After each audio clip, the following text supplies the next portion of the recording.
Šiandien aš jums parodysiu, kaip gaminsime paprastą rombinį aitvarą. Mums prireiks medienos.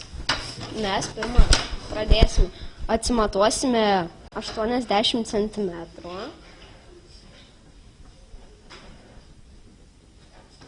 Ir kitą atsimatuosime 60 cm. Čia šitą darom mes iš medienos. Dabar paprasčiausiai man reikės siaurapjūklio. Dabar aš imsiu ir turėsiu atpjauti 60 cm pagaliuką. Dabar imsiu pjauti 80 cm pagaliuką.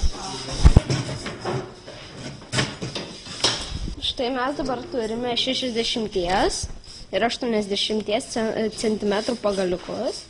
Dabar per vidurį man reikia atsižymėti po 30 ir kiek yra po 30 cm. Dabar aš žinosiu, kur yra pažymėta ir reikės per vidurį suklijuoti pagaliukus. Va, klijuoju lipalu, jo irgi jums prireiks, norint pasidaryti aitvarą. Dabar reikės palaukti, kol lipalas sudžius. Kai išdžiūna mūsų sujungimas, tada reikia įsipjauti nedaug su siaurapjūkliu galiukus, nes ten kišime siūlą.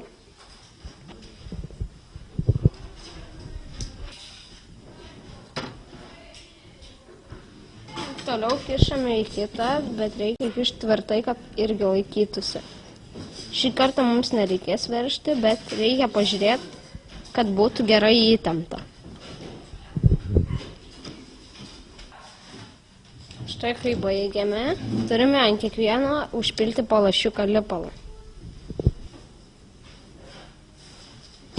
Dabar laukiama, kol sudžius visi kampai, bet kai sudžiūna vidurys, tai galime nuimti.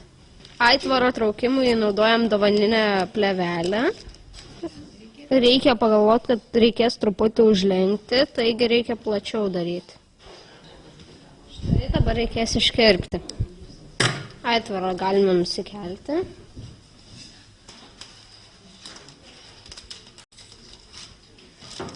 Dabar, kad mums netrukdytų užsilenkti, tai reikia nukirpti kiekvieną kampą. Klijavimui naudosime moment klijus. Ir toliau reikės mums tokio popieriuko ar taip kokios plėvelės, kad išlyginti. Kad reikia dabar užklijuoti, kad nesudžiūtų klijai. Kai apklijuojame aplinkui, turime palaukti, kol moment klijai sudžius. Kai sudžiūna, tai štai mūsų rezultatas. Kad aitvaras gerai skristų, reikia padaryti 3-4 metrų uodegą. Uodega rišis ant galo. Pilnai baigtas aitvaras, taigi gero vėjo.